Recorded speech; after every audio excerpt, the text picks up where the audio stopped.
सास बहू की ये कहानी सुनकर आपकी आंखें सजल हो उठेंगी। बहू कहाँ मर गई? अंदर से आवाज आई, जिंदा हूँ माँ जी।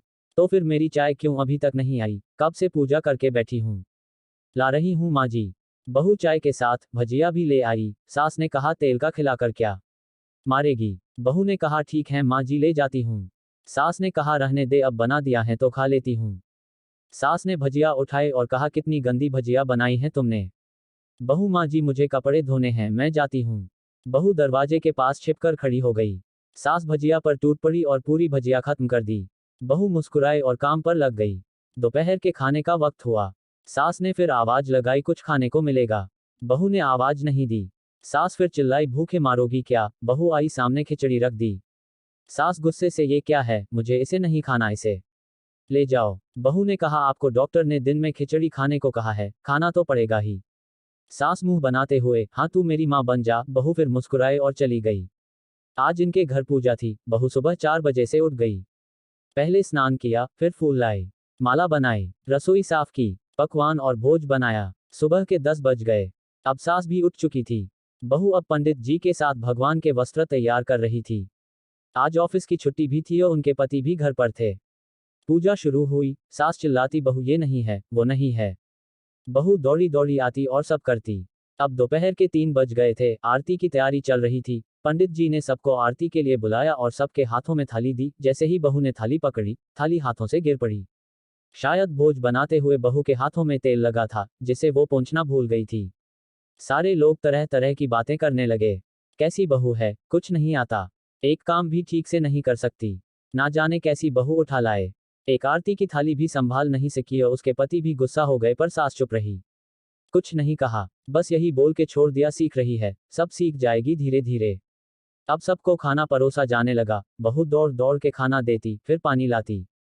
करीब 70-80 लोग हो गए थे। इधर 2 नौकर और बहू अकेली, फिर भी वहां सारा काम बहुत ही अच्छे तरीके से करती। अब उसकी सास और कुछ आस पड़ोस के लोग खाने पर बैठे। बहू ने खाना परोसना शुरू किया। सबको खाना दे दिया गया। जैसे ही पहला निवाला सास ने खाया, तुमने नमक ठीक नहीं डाला क्या? एक काम ठीक से नहीं करती, पता नहीं मेरे बाद कैसे ये घर संभालेगी। आस पड़ोस वालों को तो जानते ही हो ना साहब, वो बस बहाना ढूंढते हैं नुक्स निकालने का। फिर वो सब शुरू हो गए, ऐसा खाना है, ऐसी बहू है, ये वो वगैरह वगैरह।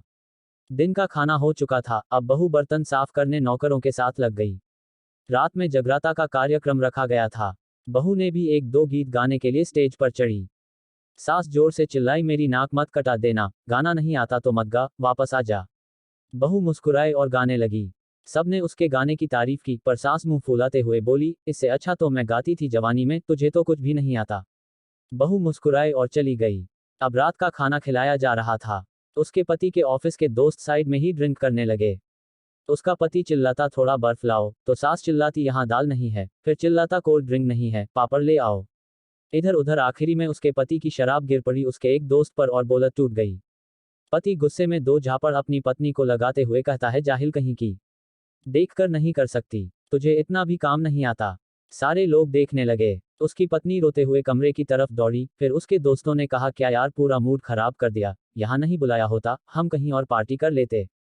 कैसी अनपढ़ गंवार बीवी ला रखी है तूने, उसे तो मेहमानों की इज्जत और काम करना तक नहीं आता, तुमने तो हमारी बेइज्जती कर दी। अब आस पड़ोस की औरतों को और बहाना मिल गया था।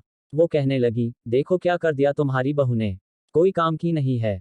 मैं तो कहती हूँ अपने बेटे की दूसरी शादी करा दो, छुटकारा पाओ इस गंवार से।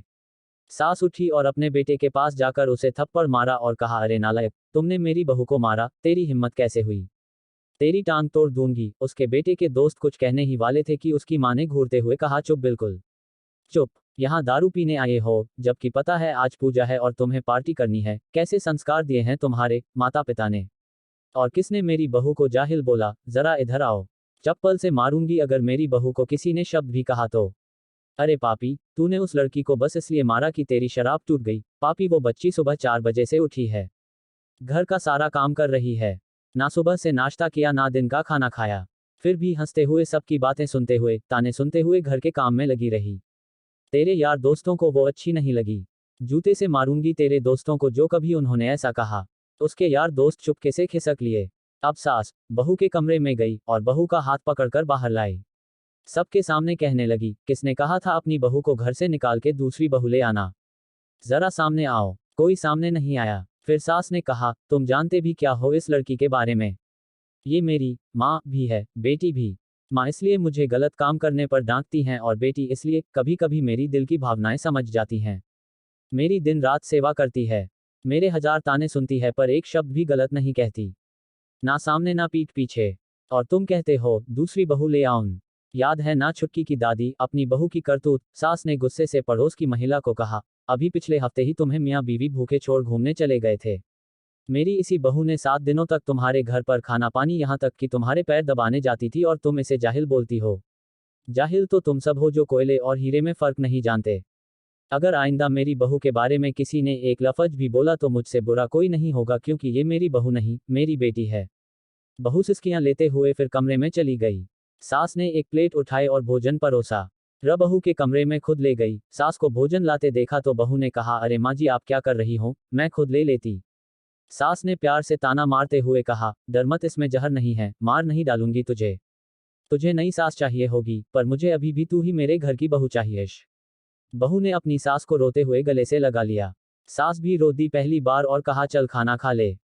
फिर मजाक करते हुए कहा, फिर मेरे पैर दबाने चले आना और ये ख्याल मन में मत लाना कि सास पैर बोलती है, किसी दिन मैं इसका गला दबा दूंगी, क्योंकि कभी मैं भी यही सोचती थी। दोनों खूब हंसने लगती हैं। कुछ रिश्ते बहुत मीठे होते हैं, बस बातें कड़वी होती हैं। ऐसी ही मजेदार कहानियां सुनने के लिए डेली लाइफ इंस्पायर्ड चैनल को सब्सक्राइब जरूर करें और वीडियो को लाइक करके एक प्यारा सा कमेंट जरूर करें। धन्यवाद।